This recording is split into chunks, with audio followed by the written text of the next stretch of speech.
Kesehatan Apotik Desa.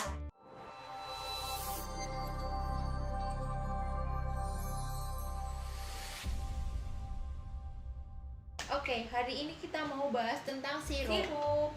Yang pertama, teman-teman kita semua juga perlu tahu sirup itu apa sih? Sirup itu Adalah sediaan cair berupa larutan yang mengandung sakarosa. ya, Terus sirup itu ada 3 macam. Yang pertama itu ada sirup simplex, sirup obat, dan sirup pewangi. Dan kali ini tuh kita akan bahas tentang sirup obat. Ya.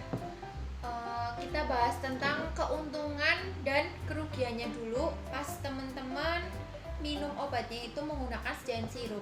Yang pertama ada Keuntungan. Apa sih keuntungan kita mengonsumsi sirup? yang pertama itu memudahkan untuk pasien yang sulit menelan obat. Seperti contohnya kayak sediaan tablet, sediaan kapsul, kaplet, puyer, atau yang lainnya itu kalau pakai sirup akan lebih mudah. Terus yang kedua kemar? Yang kedua itu akan mempermudah anak kecil untuk minum sediaan ini karena biasanya tuh sirup rasanya sudah lebih enak dan warnanya sudah juga lebih menarik ya. Sirup juga sangat sesuai untuk yang bersifat sangat higroskopis dan deliquescent. Ya, tuh. Terus selanjutnya kita bahas tentang kerugian sirup. Kerugian sirup yang pertama itu tidak semua obat ada di pasaran bentuk sediaan sirup. Nah, yang kedua, sediaan sirup itu jarang yang isinya zat tunggal. Pada umumnya itu ada campuran atau kombinasi beberapa zat yang khasiatnya itu terkadang sebetulnya tidak dibutuhkan oleh pasien. Kadang iya, itu benar. juga iya kan. Tidak sesuai untuk bahan obat yang rasanya tidak enak, misalnya sangat pahit. Sebaiknya dibuat kapsul. Rasanya asin biasanya dibentuk tablet effervescent. Selanjutnya kita bahas tentang masa guna sirup. Berapa lama sih kita harus menggunakan sirup ini? Untuk sediaan sirup larut kayak gini itu setelah kemasannya dibuka itu cuman bisa dipakai sekitar 1 bulan.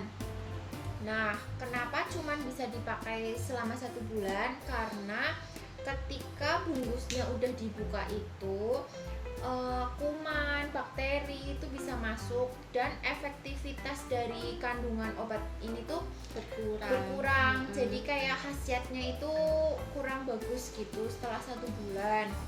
Ingat ya bun, maksimal 1 bulan. Oke. Terus Terus? yang kedua ada sirup kering. Berapa lama sih sirup kering itu bisa kita konsumsi?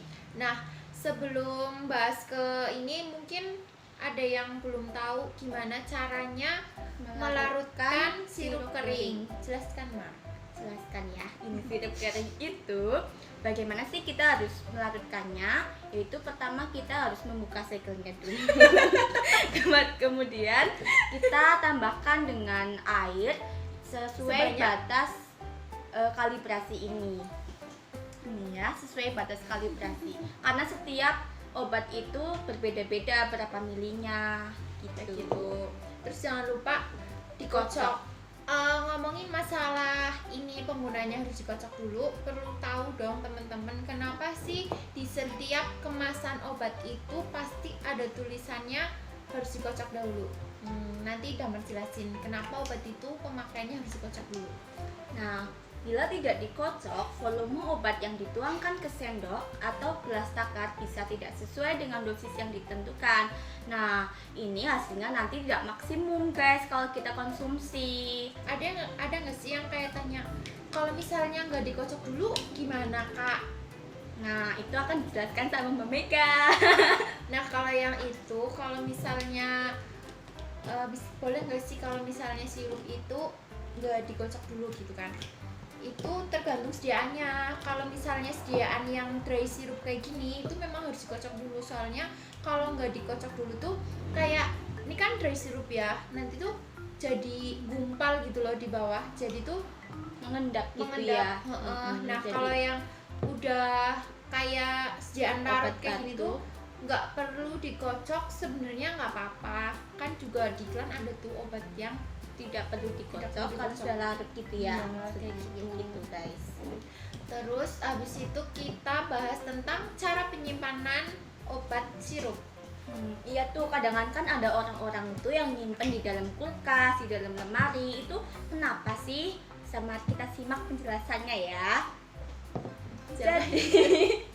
Jadi sirup sebenarnya tidak perlu disimpan ke dalam kulkas karena di suhu ruang pun sudah cukup, sudah baik penyimpanannya. Jadi lebih baik di suhu ruang aja ya teman-teman. Dan jangan lupa setelah kemasannya rusak itu cuma bisa satu bulan Setelah 1 bulan hendaknya jangan digunakan karena sudah ada bakteri yang masuk ke dalam sirup tersebut. Nah, segitu dulu penjelasan dari kita. Kalau misalnya teman-teman ada pertanyaan atau saran kita suruh bikin konten Apalagi apa ya gitu, yang menarik untuk Mm-mm. kalian semua, jangan lupa komen di bawah ya. Jangan lupa Bye bye. subscribe. Bye-bye.